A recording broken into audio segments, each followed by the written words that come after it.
University, an institution of higher education and agency of the state of Washington. Kirk H. Schultz, in his official capacity as the president of Washington State University and chair of the Pac-12 Board of Directors.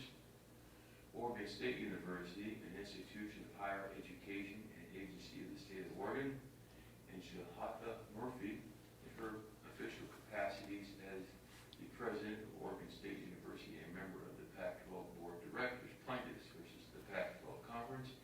And George Kalikov, in his official capacity as commissioner of the Pac-12 Conference. Defendants, the council, and thank you very much for providing bench copies to the court of the documents you want the court to review. It's our local rule that attorneys do provide bench copies, but you would be surprised at how many don't. So we have there's a motion to admit counsel for the defendant, Mr. Mark Lambert. Yes, Your Honor. I'm on here. You're hereby admitted. Thank you, Your Honor. And Mr. John Cavigan. Yes, Your Honor. Good morning, Mr. Cavigan. Okay, who's ever on Zoom, we're going to disconnect you. Disconnect that person. Thank you. Okay, let me get to the other. And an attorney in the middle here is. Your Honor, this is my client, Scott Petersmeyer, who is general counsel to the Pac-12 Conference. All right. Welcome to Whitman County Superior Court. All right, so we'll have the plaintiffs, I think, is Eric McMichael. Good morning, Your Honor. Eric McMichael. Good morning, sir. And is there David Silver there too? Yes, Your Honor. Good morning. Okay, all right. And let me just write down here, quickly here, who are the other attorneys here at the table. Your Honor, I'm joined by my partner, Nick Goldberg. Nick? Nick Goldberg of Kecker Van Ness Computers. Okay. And my co-counsel, Ms. Scavetti, along with our local counsel, Matt Mensick. Okay. Welcome to Whitman County Superior Court. We got a little feedback here on something that we'll be careful not to avoid. All right. Your Honor, if I could just introduce counsel for Washington State. Yes. Good morning. Ariana Scavetti, on behalf of Washington State from Wild Show. And I know my colleague Drew Tulamelo is on by Zoom today, and I'm sure he'd appreciate the opportunity to introduce himself with your permission. Sure. Introduce yourself, counsel.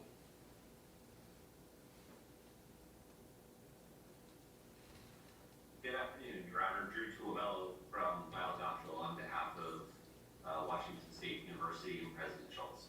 All right. Thank you. Good morning to you, counsel. All right. The court has reviewed the bench copies of the documents you want the court to review. And, okay. The court considered the document provided by the plaintiffs in this notebook, which would be the summons, the complaint, the memo in support, the motion for temporary restraining order, a proposed order, the declaration of President Schultz, and the declaration of Rebecca Ghost. Okay. And along with exhibits A and all the exhibits A through all the exhibits attached thereto. At a time after my duties at the funnel cake shack at the fair yesterday on behalf of Rotary to get in here about 4 o'clock yesterday to get through this information, and I have been able to get through the information. The plaintiff has provided, the defendant has provided a notebook this morning, which the court has reviewed and includes the motion for limited admission for Mr. Lambert. I understand, Mr. Lambert, you'll be the speaking agent today. Yes, Your Honor. Okay. And the court has reviewed the declaration of Commissioner George Klackenkoff and has reviewed all the attachments thereto, and has reviewed the exhibits 2 through 15 attached to his declaration. So the court has reviewed everything that you've given me, and carefully, and we are ready to proceed. We don't have any time limits, although at 12:30 I have to leave for doctor's appointments. Well, if we get done at 12:30, fine. If we can't, we'll just take a recess and we'll continue on. It's not a problem. I don't want you to be cut off on any time. I want to hear everything you've got to say, and it's time to rebut, and I want you all to be able to say what you want me to hear. Okay? All right? With that being said, we will call back to the first page here. Mr. Michael to the podium. All right? Thank you, Your Honor. Good morning. Eric Michael, on behalf of Oregon State University, I'll be handling the lion's share of today's argument on behalf of the plaintiffs. And I want to begin by thanking the board for bringing to hear this matter on such short notice. We greatly appreciate the board's time this morning in addressing this important dispute. And before I wade into the merits, let me please introduce President Schultz, who is the president of Washington State University and the chair of the board of directors of the Pac-12. Seated next to him is Mr. Chung, the athletic director for Washington State University. And let me also introduce my client, Ms. Gose, who is the general counsel of Oregon State University. All three are in the courtroom today. Well, good morning, everyone. Thanks for attending Putnam County Superior Court. We have a small town here, less than 3,000 people. We've got about that many here in the court. It certainly feels like that, Your Honor. As the court knows, we are here today seeking emergency relief to preserve the status quo and to prevent the Pac-12 conference and its commissioner from blatantly breaching the bylaws of this association, and in so doing causing irreparable harm to Washington State University and Oregon State University, the two schools who have been left behind to preserve the Pac-12 and its 100-year legacy. And let's be clear, that is the only relief we are seeking here today, is to preserve the status quo by enjoining this purported board meeting that's been called for Wednesday at 7 a.m., so less than 48 hours from now, until it can be determined who is eligible to vote on the board of Pac-12 and who is not. And Your Honor, I want to structure my comments around three primary points today, but I welcome the court interrupting me with questions. I welcome any feedback, and I certainly want to address any questions the court has after reading these papers. But We will. thank you, Your Honor. The three main things I want to cover is first, how exactly did we get to where we are today? I want to explain the imminent and substantial harm that will befall Washington State and Oregon State this Wednesday at 7 if the conference and the commissioner are permitted to follow through on their plan to allow the 10 departing schools to determine the fate of the Pac-12. The second issue I want to address with the court is that Washington State and Oregon State are likely to prevail on their claim that under the bylaws of the Pac-12, members who deliver notice that they are leaving the conference to join competitors are no longer entitled to sit on the board or vote on behalf of the board of the Pac-12. And that result is dictated by the plain language of the bylaws, which all of these members agree to. It is further confirmed by the position that the conference has taken previously on this exact question. The conference previously considered the issue that lies at the heart of this dispute, and it determined that the position being advanced by Washington State and Oregon State is the correct position. And it's also dictated by basic conflict of interest principles. Members who have announced that they are leaving to join a competitor are no longer have any loyalty to the Pac-12 and cannot be entrusted to make decisions on behalf of the Pac-12. So I would respectfully submit that there cannot be much doubt on this record about whether Washington State and Oregon State are likely to prevail on their claim. And the third issue I want to address is the irreparable injury that Washington State and Oregon State will suffer if this improper and unauthorized meeting of the board of directors is not enjoined, at least until it can be decided who is legally entitled to vote and who is not on behalf of the board. If the 10 departing schools are allowed to purport to act as the board of the Pac-12 and make decisions about the fate of the conference before it's determined whether they are allowed to do that or not, then irreparable harm will be inflicted on the remaining members, Oregon State and Washington State, and they will never get the chance to see if this conference can survive. And that is ultimately all Washington State and Oregon State are trying to accomplish through this case, is the chance to see if they can save this conference and allow it to move forward. And under the bylaws, they are entitled So I want to walk the court briefly through how we got to where we are today. As the court knows, 10 members of the Pac-12 conference over the past 14 months have announced that they are leaving the conference once the current media deal expires and will be joining rival conferences such as the Big Ten, the Big 12, and the ACC. And the first shoe that dropped here was on June 30th of last year, of 2022, when USC and UCLA announced publicly that they would be leaving the Pac-12 at the end of the current media deal and joining the Big Ten. Then on July 27th of this year, approximately 6 weeks ago, Colorado announced that they would be leaving to join the Big 12. 5 more schools announced their departure on August 4th of 2023, just a few weeks ago. And finally, on September 1st of this year, Stanford and the University of California at Berkeley announced that they would be leaving to join the ACC. And Your Honor, what's critical in this timeline is that for more than 14 months, the conference and the commissioner had no difficulty in understanding what the bylaws required in these circumstances.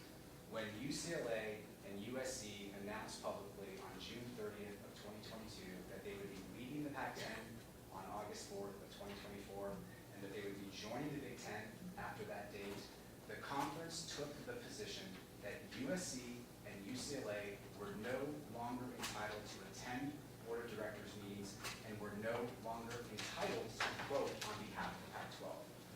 And then when Colorado announced that it was leaving to join the Big 12 on July 27th, 2023, the conference took the exact same position. And if I can, I know Your Honor has a significant amount of paper in front of you, but if there's one exhibit that I would, if I had to choose one exhibit for you to look at, it would be Exhibit 9 to the declaration of Commissioner Kliakoff, which was submitted this morning. And that is the letter that was written to Colorado on behalf of the Pac-12 conference on July 28th of this year, stating unequivocally that because Colorado had announced that it was leaving to join the Big 12, Colorado automatically lost its right to attend board meetings or vote on behalf of the board of directors. And what's critical is that if you look at Exhibit 8, which Exhibit 9 is predicated on, all that Colorado did was send an email to the commissioner saying, just wanted to give you a heads up that later today we are going to vote to join the Big 12. So Colorado hadn't even made the decision officially that they were leaving, but they were giving the conference a heads up that that was going to happen later today. And the very next day, 24 hours later, the conference took the unequivocal position that that amounted to notice of withdrawal under the bylaws, and as a result, they automatically lost their board seat. So it's been very clear for the last 14 months that members who announce they're leaving the conference and joining competitors can no longer participate on the board or make decisions on behalf of the conference. But then, starting in late August, a few weeks ago, as the number of schools departing grew and the pressure began to mount, the conference and commissioner began to reverse course by suggesting that the departing schools could somehow have a role on the board. And while the commissioner and the conference were initially very cagey about their position, it began to emerge on August 29th of this year, a little more than 2 weeks ago. On that date, the Commissioner Kliakoff, called the chairman of the board, President Schultz, and asked him to call a board meeting for September 13th to discuss several issues. Now, Chairman Schultz, and moreover, Commissioner Kliakoff asked Chairman Schultz to invite all 12 member institutions to that board meeting so that they could all vote on those issues that the commissioner wanted to discuss at that meeting. Chairman Schultz refused to call that board meeting because it is not authorized by the bylaws. Those members who had announced they were leaving no longer were entitled to attend board meetings or vote, so he refused to do that. Nevertheless, that same day, Commissioner Kliakoff sent an email to all 12 presidents. And what was interesting about that email, which is Exhibit B to the declaration of Ms. Ghost, is that the commissioner was very vague about what exactly he was proposing. He didn't refer to the recipients as board members, he referred to them as CEOs, a term that has no underlying meaning in the context of this organization.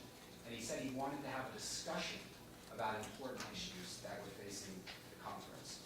Now, Oregon State And Washington State immediately sought clarification about what exactly this meeting was. They didn't receive a response. And then on August 31st, 2 days later, another email went out from the commissioner's office to discuss this meeting, only this time the subject of the email had mysteriously changed to meeting of the Pac-12 Board of Directors, and it was asking all 12 members what times they were available on September 13th to meet. At that point, Oregon State sent a communication directly to the commissioner's office on August 31st, asking point blank, is this a meeting of the Board of Directors, and how could that be, given that these members have provided notice of withdrawal and are no longer entitled to attend? It took the conference 5 days until September 6th to actually respond to that, at which point they actually confirmed that, yes, we intend to hold a board meeting. We intend to invite all 12 members, and we want to discuss several things, including a retention plan for key employees. We want to talk about a revised scope of services over the next 12 months. And they also said in this email, which is Exhibit C to the Ghost Declaration, that they want to talk about amending the bylaws to propose a conflict of interest policy. So, Your Honor, I would submit that the fact that the commissioner and the conference were trying to call this meeting on September 13th, and one of the issues they specifically wanted to address was amending the bylaws to accommodate their new position, tells you everything you need to know about which side's interpretation here is correct. They wouldn't need to amend the bylaws unless they were violating them. But our goal here is to apply the bylaws, not to rewrite them. And people who have announced they are leaving don't get to rewrite the bylaws of an association after the fact. And what was also incredible about the September 6th email confirming that this was in fact a board meeting is that USC and UCLA were now being invited to attend this board meeting on September 13th, even though for the past 14 months they have been prohibited from attending or voting. And I think they were being included because the conference and the commissioner realized that continuing to exclude them would only highlight the blatant reversal of the position that they were now taking. So USC and UCLA were now being included, even though nothing had changed with respect to their positions. So we wrote a letter on September 6th last week, on Wednesday, on behalf of Oregon State and Washington State, saying, please cancel this board meeting until we can determine who is legally entitled to vote and who is not. We asked them to agree to that. On September 8th, they responded and said, no, we intend to go forward with this board meeting, notwithstanding your objection. We intend to put these matters to a vote of all 12. And they took the position in that letter that none of the 10 institutions who had announced that they were withdrawing had forfeited their board seat in any way, including, mysteriously, USC and UCLA, who for 14 months had not been allowed to attend. So that was their communication on Friday, leaving Washington State and Oregon State no other option but to seek emergency relief in joining this unauthorized meeting that's been called for Wednesday. So that's how we got to where we are. Let me stop there and ask whether the court has any questions about the factual chronology leading up to today. No, I've read all your declarations and followed right along. Okay, I appreciate that, Your Honor. Thank you. So let me turn now to likelihood of success on the merits, which is one of the two elements we need to There you go. establish. So the fundamental question here, Your Honor, is whether under the bylaws of the Pac-12, schools who have provided notice that they are leaving the conference and joining rival conferences are still entitled to vote on the board of the Pac-12. And the bylaws here are very clear, and they specify in plain terms what the triggering event is which leads to the loss of a member's right to have a representative on the board. And that triggering event, which is set forth in Chapter 2, Section 3, the section entitled Withdrawal, says very clearly that the triggering event is delivering notice of withdrawal prior to August 1, 2024, which is when the current media deal expires. And what the bylaws say is that if a member delivers a notice of withdrawal prior to that date, then that member's representative, quote, shall automatically cease to be a member of the Pac-12 Board of Directors and shall cease to have the right to vote on any matter before the Pac-12 Board of Directors. It is automatic and self-executing. If you deliver that notice prior to August 1, 2024, your representative is automatically off the board and automatically And what's critical, Your Honor, is that the bylaws make clear that it's the delivery of the notice which triggers the loss of the board seat, not the actual withdrawal. The bylaws could have very easily said, if you withdraw prior to August 1, 2024, you lose your board seat, but it doesn't. It says if you deliver notice that you're going to prior to that date, then you're off the board. And that makes perfect sense when you consider that once a member has announced that they're leaving, they're joining a competitor, all of their loyalty lies with that competitor, that they've signed agreements with these other conferences, providing them with hundreds of millions of dollars. At that point, Your Honor, they are hopelessly conflicted because they now owe allegiance to their new conference and they cannot continue to act in the best interest of the Pac-12. And this provision also recognizes the reality that in this industry, there's always going to be a time gap between when you announce that you're leaving and when you actually withdraw. The way that the media deals with those two things are going to involve a gap in a period of time. And what the bylaws make clear is that after you say you're leaving, at that point you're off the board and you can no longer control the fate of the Pac-12 because you've got a direct interest in the competitors of the Pac-12. And the defendants are saying, hey, we didn't give written notice of withdrawal, so we just told you we're going to. Heck, I guess we could change our mind, but. Well, I would, so let me address that head on there. So the bylaws do not specify what the notice needs to consist of. It doesn't even say written notice. It can be verbal. It also doesn't specify the means of delivery of the notice. So that phrase has to be given its plain language meaning. And the way I read that is if you deliver notice to us that you are leaving the conference and you give us that notice before a certain date, then you can no longer participate. And so what we have here is a situation where the 10 departing institutions have not only given the conference notice that they're leaving, they've given the entire world notice that they're leaving. Attached to my declaration, you'll see the public statements issued by all 10 schools, all of which state unequivocally, we are leaving the Pac-12, we are joining a competitive conference, whether it be the Big Ten, the Big 12, the ACC, and moreover, they say unequivocally that they've signed agreements with these rival conferences to join them. So under any interpretation of the plain language meaning of delivered notice, I think it's beyond dispute that they provided that notice. And it would make no sense, Your Honor, if someone could evade or avoid the consequences of that section simply by how they chose to style their notice. If it was entirely upon them to choose the words, then of course anyone could evade that provision by saying, I'm telling you I'm probably leaving, but I'm not officially telling you that. But then I go issue a public statement saying, I am leaving, and I signed a new deal, and I commit to that. If they could avoid all this or evade it just by the words they chose, then I would respectfully submit that would render this provision a nullity and completely ineffectual. So I think it's beyond dispute given what they've said publicly. And moreover, these rival conferences have also issued public statements saying, yes, all of these schools are joining us, and they're joining us on August 2nd, 2024, and they're welcoming them to the conference, and they're laying out exactly how much money they're going to give them over the next decade. So it's a bit of a farce, I would submit, to suggest that they have not provided notice to the Pac-12 that they are withdrawing. They've issued public statements, they've given public interviews to that effect. But, Your Honor, if the 10 members want to come before the court and say that what they've said publicly and what they've said to everybody who's asked doesn't somehow amount to notice of withdrawal, then we can certainly address that at the PI hearing, the preliminary injunction hearing in this case, but it doesn't affect the relief we're seeking for right now, which just relates to this meeting on Wednesday.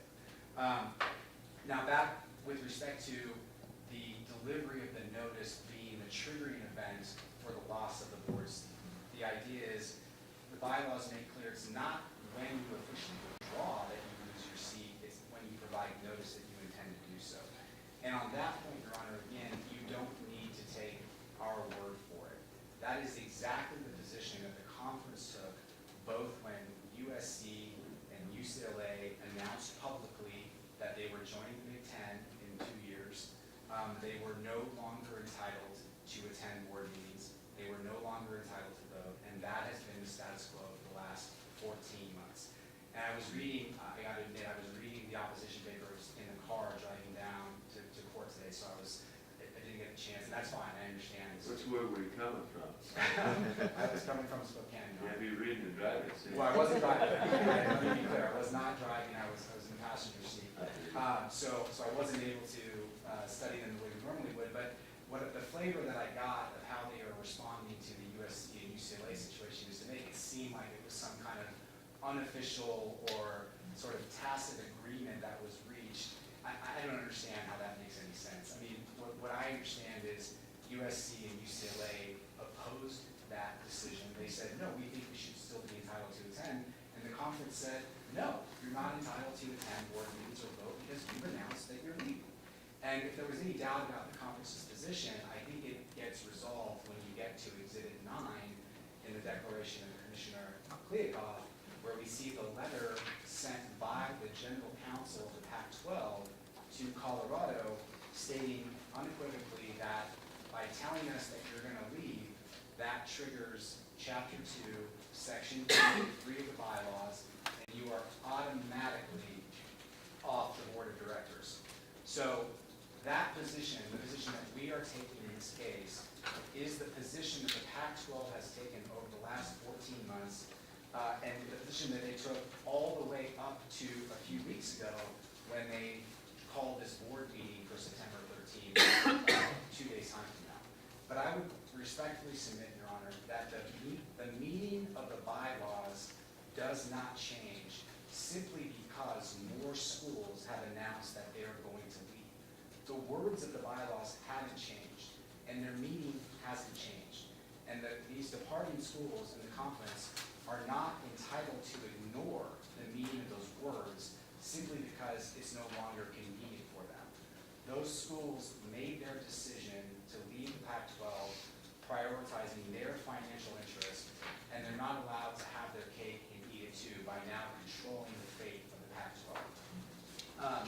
So let me now turn lastly to irreparable harm, Your Honor. And I, again, respectfully submit, but I welcome any questions from the court, that irreparable harm here is self-evident.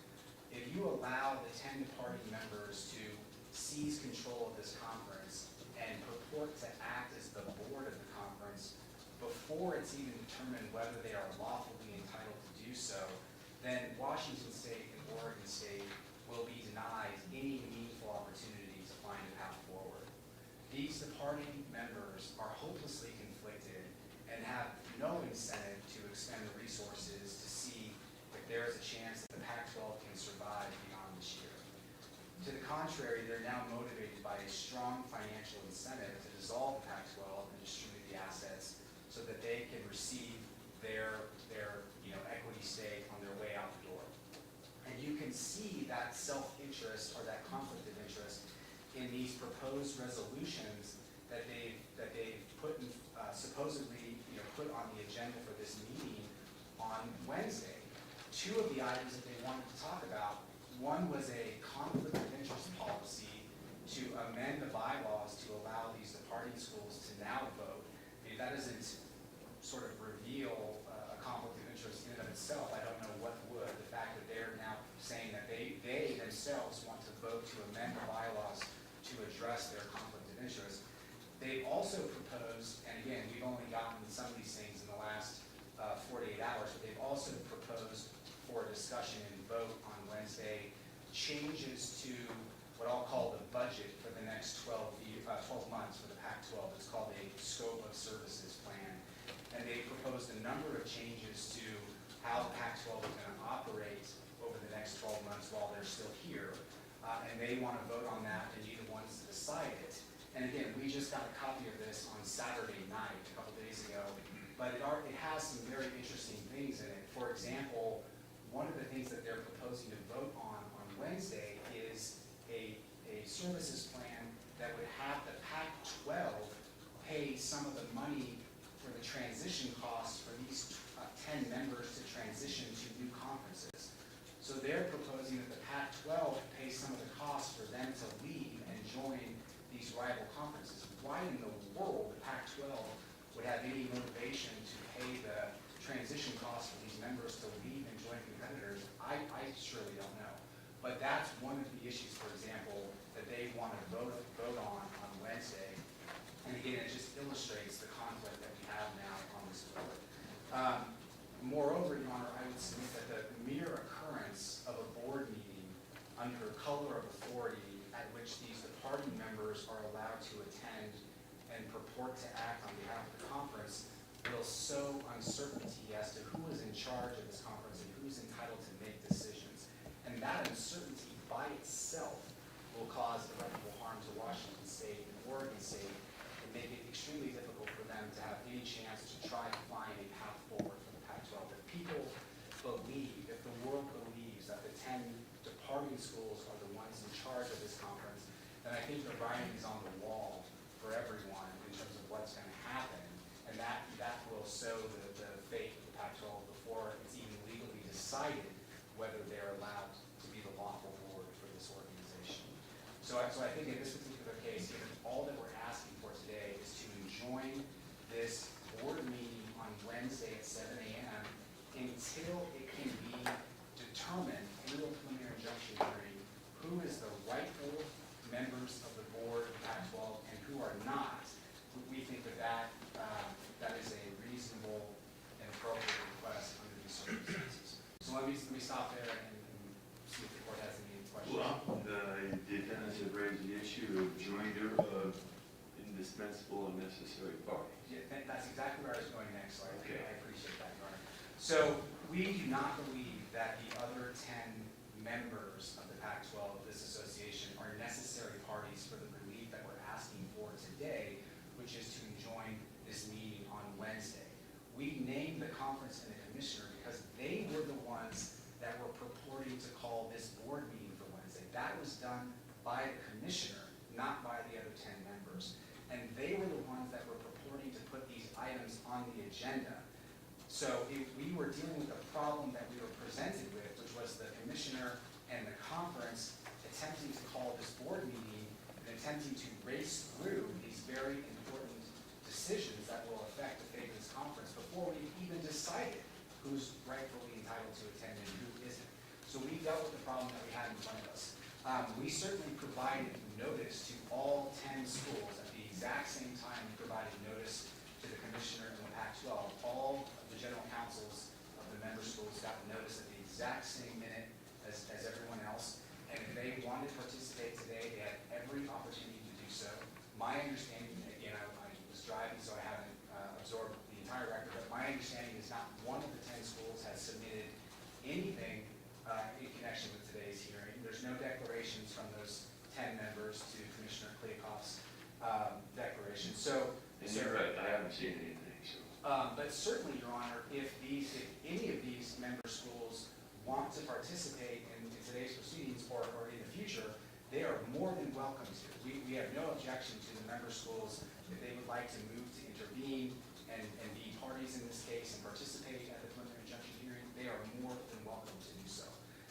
But the other aspect of that argument that I found very interesting is they're almost trying to set up a catch-22 in that argument, in that section of the brief where they say, we didn't sue the other 10 schools, so therefore we can't get our relief because they're necessary. And then out of the other side of their mouth, they say, and by the way, you can't sue those other 10 schools because of some sovereign immunity issues, and so they'll never be part of this. I'll maybe accept the U and W as a crowd. Oh, fair enough, fair enough. I think with respect to 9 of the 12, they think can never, so they're necessary, but it's impossible for them to participate, as I understand the argument. We certainly don't agree with that result. We think we can adjudicate this dispute with the parties we have in front of us, certainly with respect to Wednesday. And let me address one final argument, if I may. Sure. And then I'm happy to sit down and so that we can hear from the other side. Right. The other argument that I took away from their papers and I saw from their declarations was that it's just somehow not right that there would only be 2 voting board members of the Pac-12 at this point. That somehow the fact that there's only 2 left to vote on the board, that result is somehow just not palatable, and because of that, we can't be right in the position that we're taking. And they say that it would somehow, lead to these absurd results where Oregon State and Washington State would take all the money for themselves or would act in a sort of dictatorial way. And let me just take that head on, so in case that is a concern to the board. And there's really three things I want to say about that briefly. Okay. First is that Washington State and Oregon State have never said, and they're not saying that because they're the only two remaining members of the Pac-12, that they can allocate all of the money to themselves or that they can somehow take revenge on the other members of the conference. That's not what we're saying. We understand that as members of the board of this association, we have an obligation to act in a manner that is reasonable, that's responsible, and that's in the best interest of the conference itself. And we have also said, and we'll say again, that we intend to collaborate with and consult with the departing members over the next year. All we're saying is that under the bylaws, we are the only members who are entitled to vote on the board. And we want the opportunity to see if there's a chance to save this conference. And we don't want both of our arms tied behind our backs by having every decision made by 10 members who no longer have any interest in seeing the conference survive, and instead have a strong financial interest in seeing the conference dissolve. And the second point I want to make, Your Honor, is let's be really clear about one thing, which is we are not the ones that put everyone in this position. We didn't ask for or create this situation.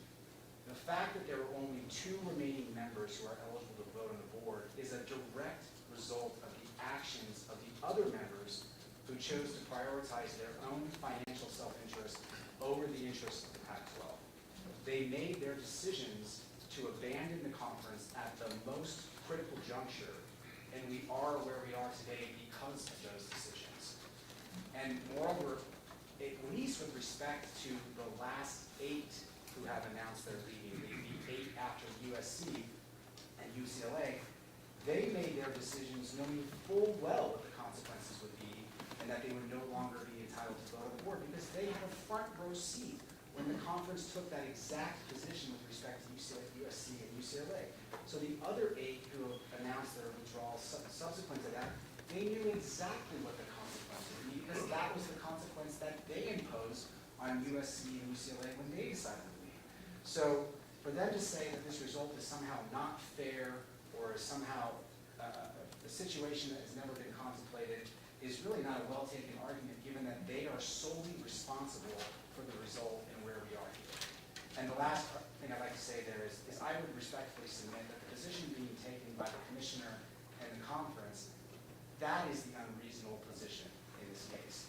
Allowing these 10 departing members to decide everything for the Pac-12, to decide whether it can survive or not, when they are clearly operating in conflict of interest, doesn't make any sense to me at all.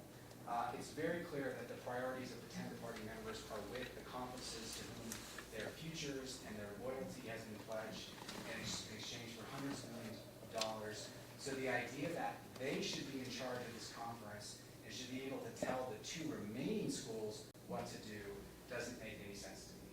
And they're essentially taking the position, as I understand it, there are no consequences to them whatsoever from having announced that they're leaving, from having abandoned the conference at this really critical time, and agreeing to join competitors. According to them, there are no consequences to that decision whatsoever. They're still entitled to vote on behalf of the board, including if they want to simply dissolve the conference now and take their pro rata share of the net assets.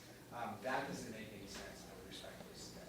So, again, I'm happy to answer any questions, but otherwise I welcome the opportunity to hear from the conference. Thank you, Council. If I may ask some questions. Okay, Mr. Mark Lambert, sir. Good morning to you, sir, and you're ready.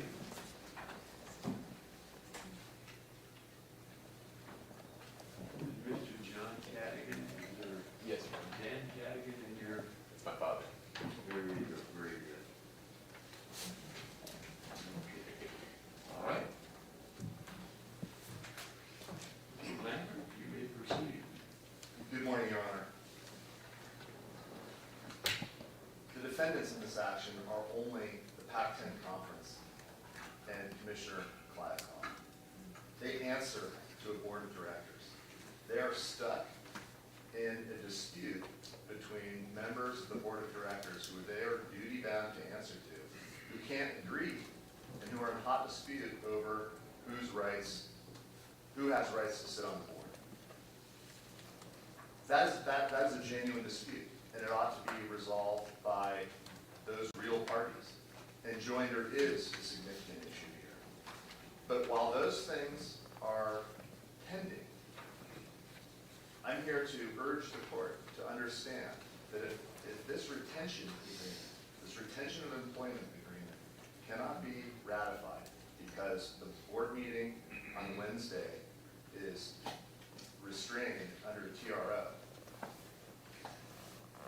the conference is very likely to experience, because it has experienced already, a hemorrhaging of employees who are essential to the day-to-day viable function of the conference. I think I saw 196 employees are still there. Not for UCLA, for the conference. The conference. Yes.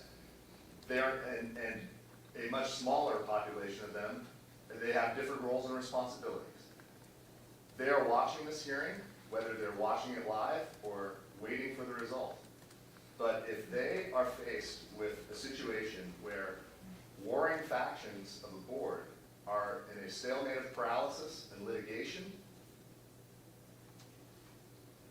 and rancor over suspicions about draconian steps that one or the other side could take over the course of an academic and athletic competition year that is at the very beginning. It is also a matter of public notice that thousands of conference student athletes competed just this past weekend. And they were able to do so because the conference is functioning, because conference employees can come to work and have a belief that at least for the coming year, they can do their work, serve all of the members, and deliver on the mission of the conference, which at the end of the day is to serve young men and women who are student athletes. So I urge you, the meeting on Wednesday has to at least be allowed to address the retention agreement. The services agreement, to be honest, I think has been mischaracterized, probably out of suspicion.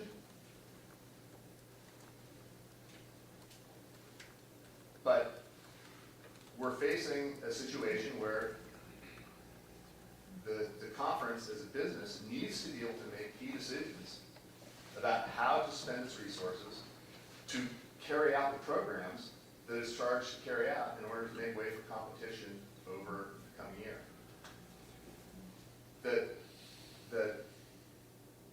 The plaintiffs are saying that all they want is to suspend that meeting in their relief. But what they actually want in the proposed order is a determination by this court today that 10 members who hotly dispute not only the conference's statements about what bylaw 2-3 might mean, but also whether or not they even gave a notice. Commissioner Kliavkoff can't make that decision. He's stuck between board members who have hotly divergent views on that matter. But if everything is stopped and the board can't act, even to direct Commissioner Kliavkoff on key matters that keep the lights on and keep things going on a day-to-day basis, everybody will lose. So how about amending the bylaws? That sounds to be on the agenda. That is a mischaracterization. The purpose for discussing a possible conflict of interest policy is to examine, and Commissioner Kliavkoff was very clear in his response to the October 6th or the August 6th letter that the presidents of Washington State and Oregon State sent to him and all of the members on that day. As plaintiffs were filing their papers, his response came in, and he made it very, very clear that there are some matters, certainly anything that has to do with the conference after August 1, 2024, should be reserved to Oregon State and Washington State. There are strong, obvious arguments for that point of view. There are certainly the types of amendments that could be very harmful to their interests, but none of those are on the table, and there's no argument and no evidence that a motion for dissolution or a motion to hoard conference funds is even in discussion. But what's to stop those other schools from making that motion?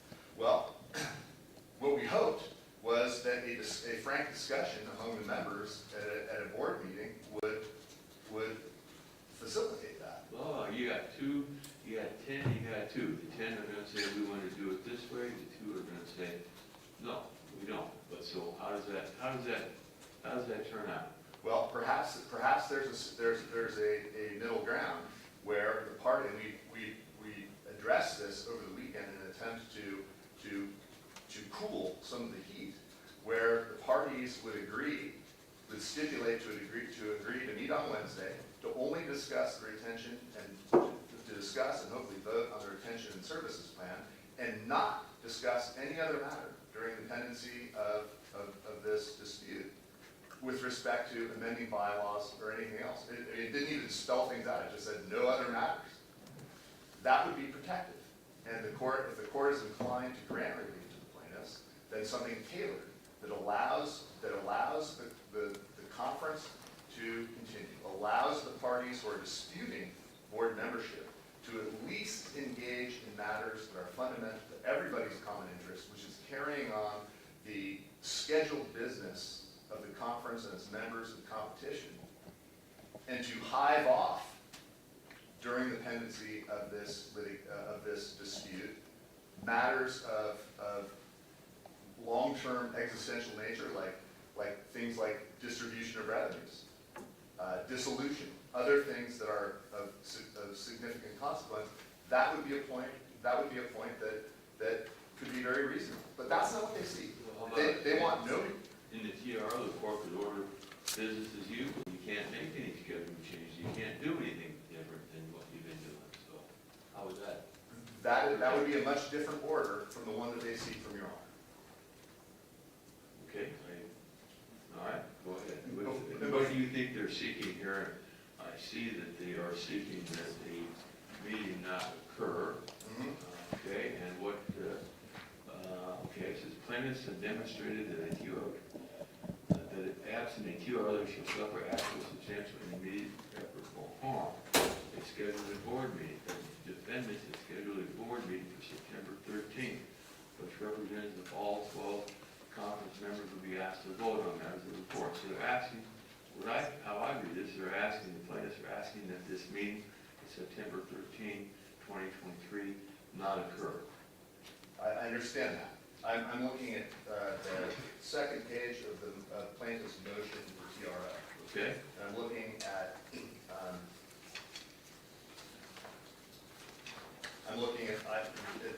it's really in combination. What they're seeking is a board constituted only of Oregon State and Washington State. And they're seeking to exclude no board meeting that includes any other representatives on any matter as of today. Yeah, pending a preliminary, or pending the next hearing, which I'm going to suspect is going to be pretty soon. I would expect so.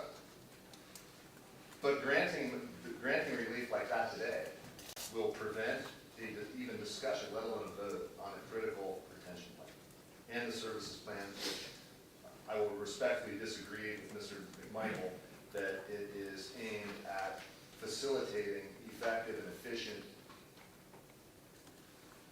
programming and performance of obligations by the conference to its contractors in order to carry out its scheduled functions. Okay? And so if they had sought a different, the fact that we can only respond to the motion they submitted, and we can only respond to the relief they seek, which is a decision today to exclude 10 members who contend to the commissioner and to the conference, who has to answer to a board who's not in a position to call balls and strikes on that. They're listening to them, and then they're listening to Oregon State and Washington State, and each are highly suspicious of the other about what would be done what would be done at a constitutional, let's say, level if one or the other faction was left in charge. And it is essential that these parties be allowed to be heard.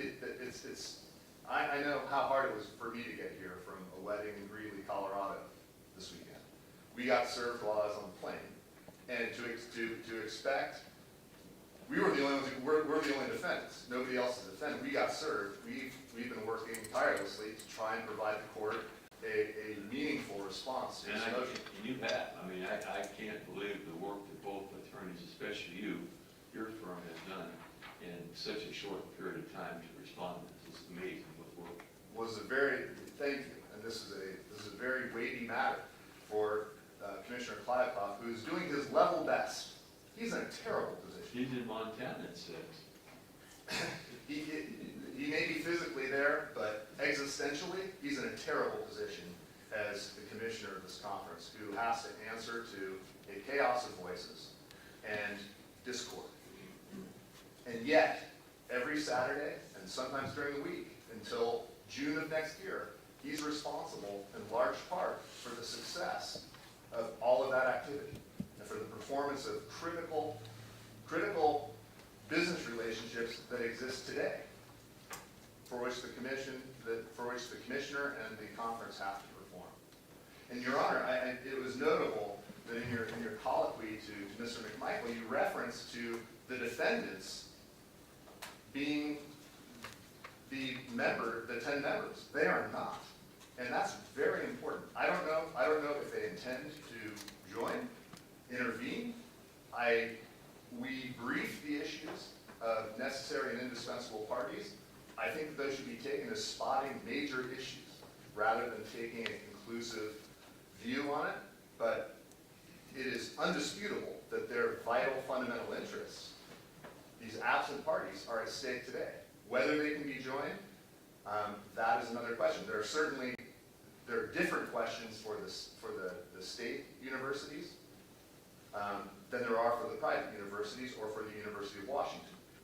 We honestly don't know the answers to those questions. I don't know if there's personal or subject matter jurisdiction for USC, UCLA, and Stanford, but their issues would be different from the state institutions that have different legal positions with respect to that. But at the end of the day, they're not here. They haven't been served, and they were strategically omitted from the complaint. You would think that if there were to be a fulsome record and a real development of this dispute, that the plaintiffs would have included them. And I think it's disappointing, I'll put it that way, a non-legal term, that they've put the conference and the commissioner in the position that they are in now to respond to this TRO in the manner that they've fashioned. I want to address, and I'll pause there for a moment, but I want to address a few other things. You know, it's funny, you probably remember this from practice, but when you're in a position like this on hot time, you put up a presentation and then you have to deal with it on your feet. So I'm going to deal with a few things on my feet before I get to some of the key points that I wanted to make. But a few of them were in the points that Mr. McMichael made with respect to USC and UCLA. The impasse with USC and UCLA, and the documentary record shows the impasse. You mute yourself on Zoom, please. Okay, go ahead, sir. The evidentiary record, which the plaintiffs didn't include, shows a dispute between the conference at the time in June and July of last year with UCLA and USC. One of the reasons why it ended in the détente, because Commissioner Kliavkoff and the conference aren't the judge. They expressed a view. It was disputed by USC and UCLA, and they either retracted or corrected or clarified that they were not withdrawing at that time, but to resolve the dispute, because the things that were being discussed at that time, as the court and as anyone who follows the Pac-12 and its focus over the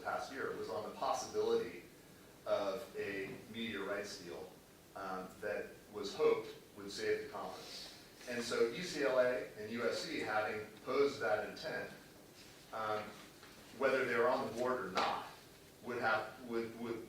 should have no place in a discussion like that. And the same thing's true with Colorado, because when Colorado made its announcement, the media discussions were still in play. There were still 9 institutions after, and this is after Colorado said what it was going to do, still 9 institutions who were discussing media rights deal. And then, once there was no media rights deal, then what happened was there was the announcements publicly, however they were expressed as an intention with respect to media rights, which was the case with the University of Oregon and the University of Washington. Also, or a statement that we are not giving notice of withdrawal, but we have been invited and are going to accept an invitation to another conference after August of 2024.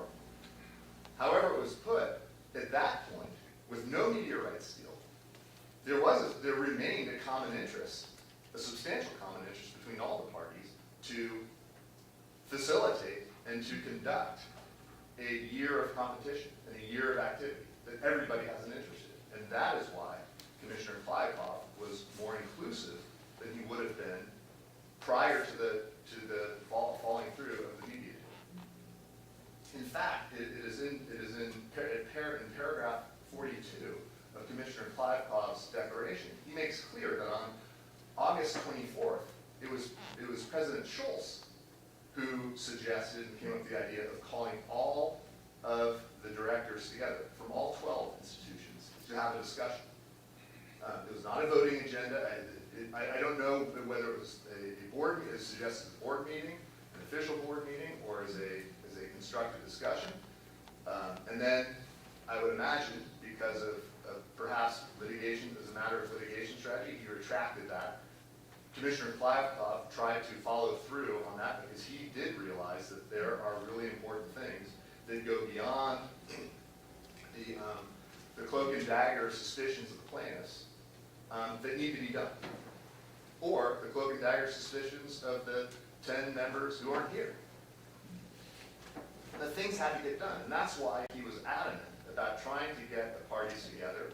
And as that happened, this dispute brewed over who would be allowed to talk about life and death issues of immediate importance that affected the conference's ability to function. Let me tell you, if the perception is that the conference is going to be embroiled in an internecine war over the next 12 or 11 months, 192 employees will dwindle fast, and nobody will get what they want out of the conference. And that would be a disaster. And what I'm here to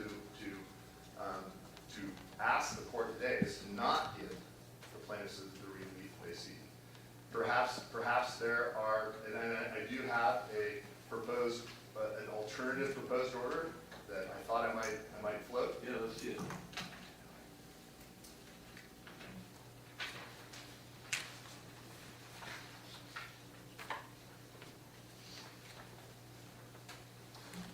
Thank you, Councilman. Just right up here. May I approach? You bet. Thank you, sir. Okay.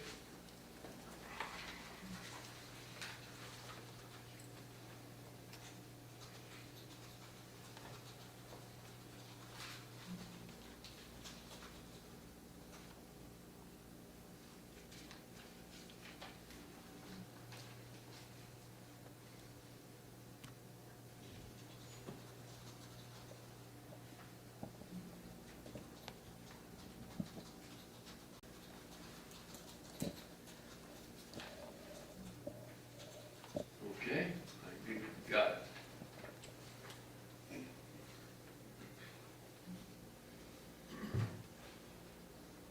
I think I've addressed in responding to Mr. Michael and to some of the court's questions, the issues of irreparable harm. The key concerns of the plaintiffs are that if given a voice, the members who dispute their places on the board of directors can be expected to take actions that would deprive the plaintiffs of all of their rights to revenues, and any hope of carrying on the conference after August of 2024.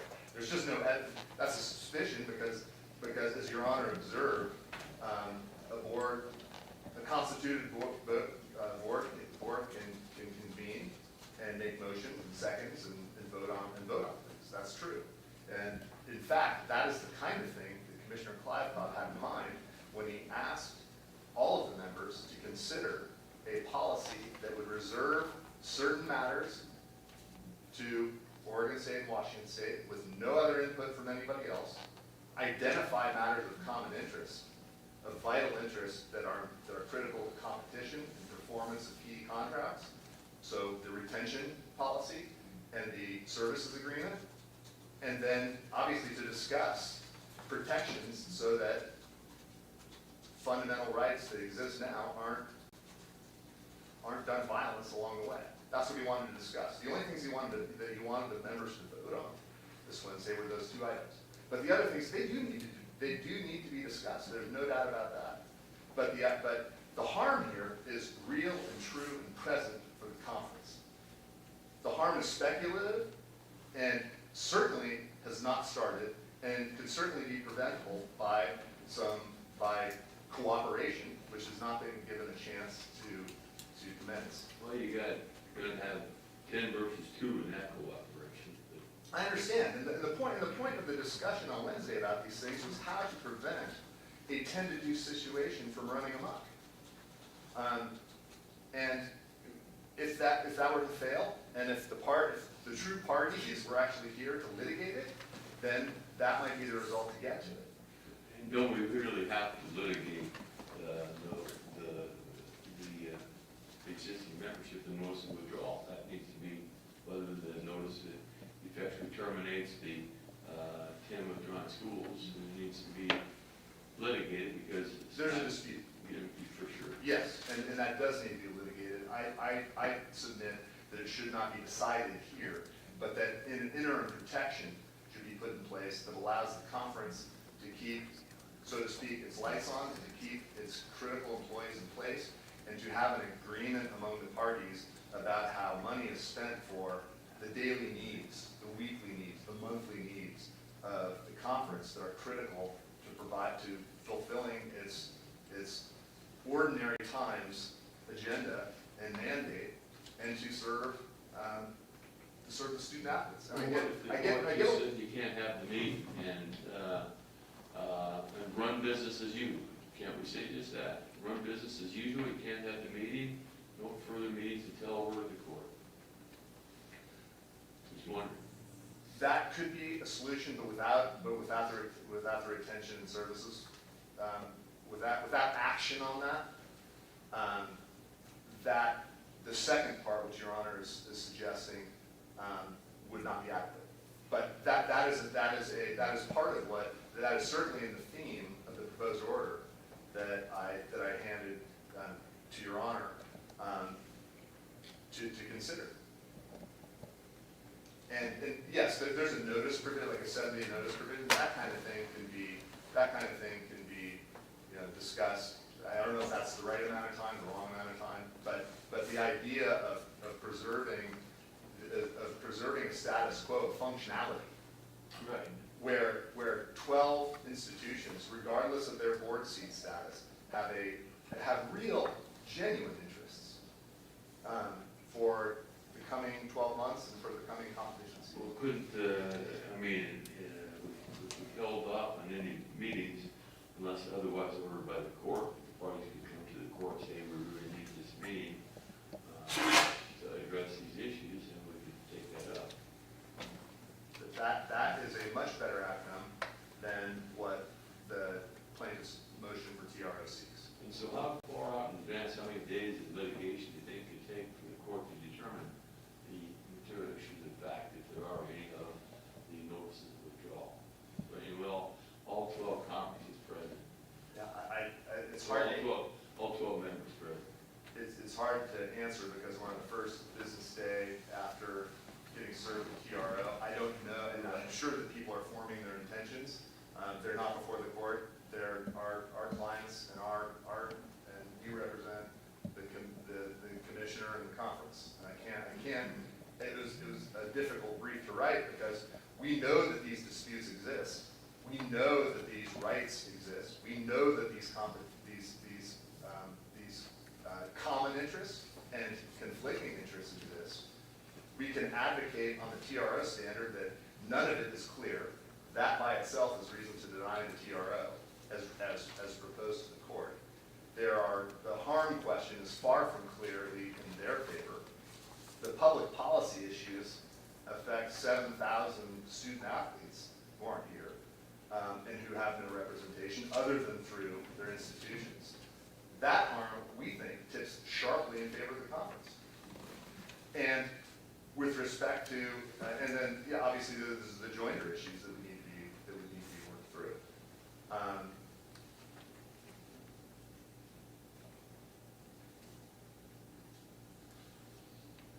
The commissioner and the conference do need authority to act, so these things do need to be decided. We get that. We think that the section, the bylaw 2-3 issue, I think a lot of people have a lot of different views, a lot of parties have a lot of different views about what it means, and how it's expressed. 10 do and 2 don't. Yeah, 10 do, and yeah, exactly, yeah. And well, they have diametrically opposed views, and they have different views of how the parties communicated, what is a notice of withdrawal, whether that is because it doesn't say a notice of actual withdrawal or planned withdrawal.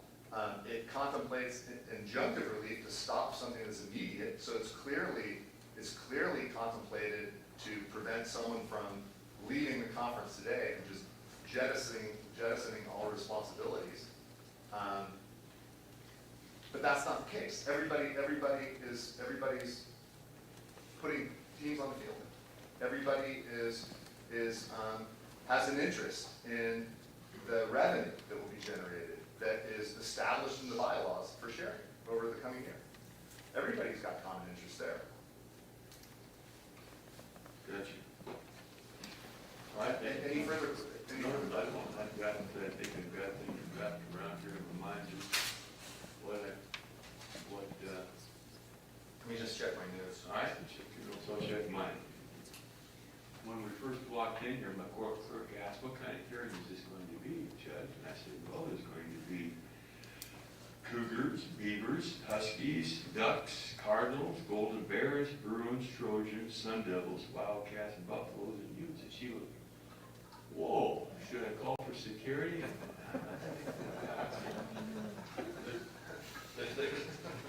I want to make another connection to the harm to all that would ensue if the conference can't function.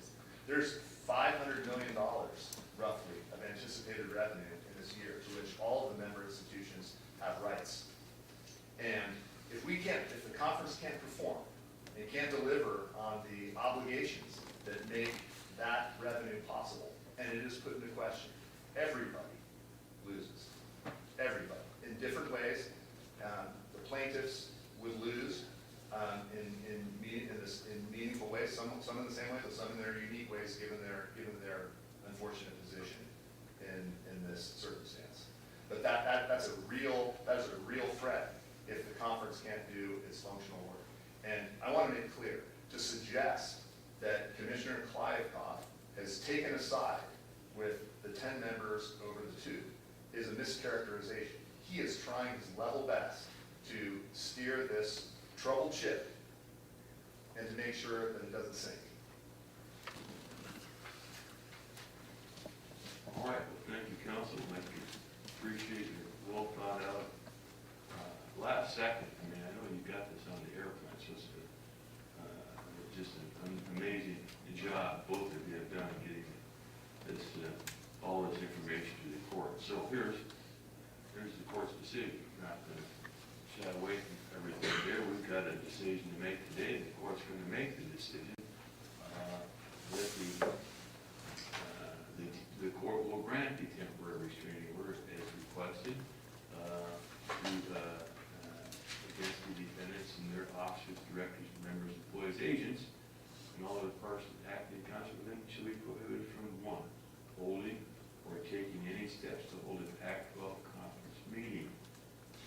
so that's deleted.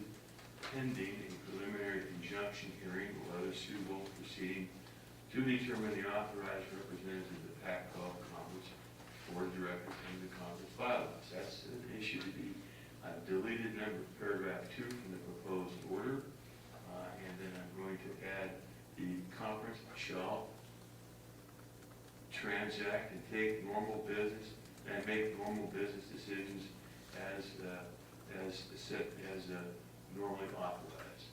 The parties shall be permitted to conduct expedited discovery in advance of a preliminary hearing injunction. The parties shall meet and confer on an appropriate schedule for expedited discovery and briefing and hearing a motion for a preliminary injunction and submit a proposal to the court. I just got it right after a little bit better in paragraph 3.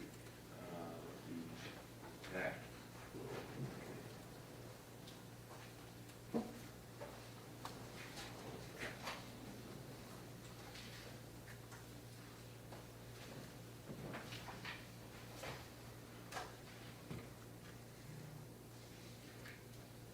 Kind of write this language in divorce cases where one of the parties can transact business in the normal course, transact business in the normal course. Now that may, I hope that's not subject to a lot of interpretation, but the normal course of business, what does PAC-12 do day to day? It operates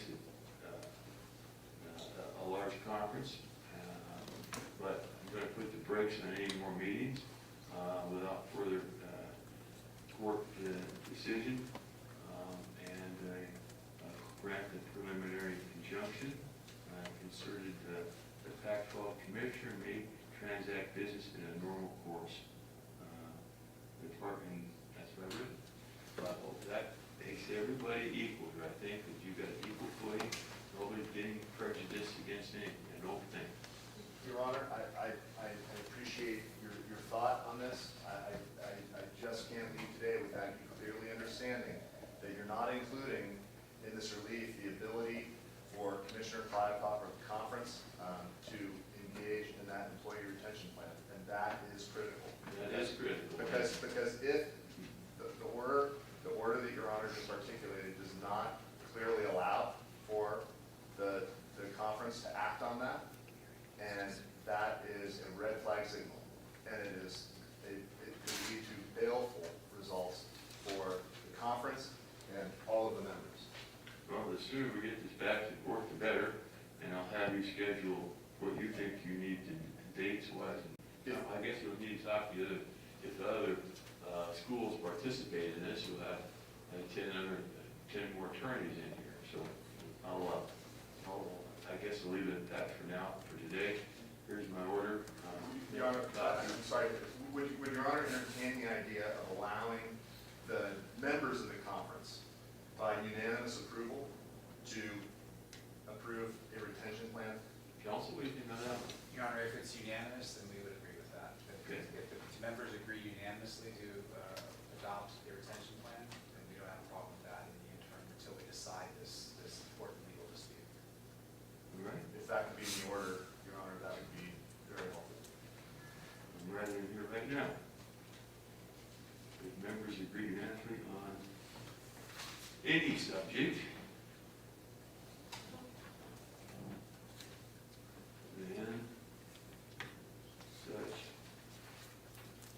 action may be adopted. Fair enough? Thank you, Your Honor. And we read that as not being in conflict with the restraint on board meetings. That is something the parties can do in writing. Right. Okay. I'm just going to have my Madam Clerk, who was concerned about all the animals going to be here today, why not that word proposed, and I think that'll take care of our hearing for today. Thank you, everyone. Hearing here, it's been an important decision. I appreciate you all being here. Thank you very much for all your hard work. I really do appreciate the hard work that you've all done. It's amazing what law firms can do in a short period of time. All right, we'll be in recess.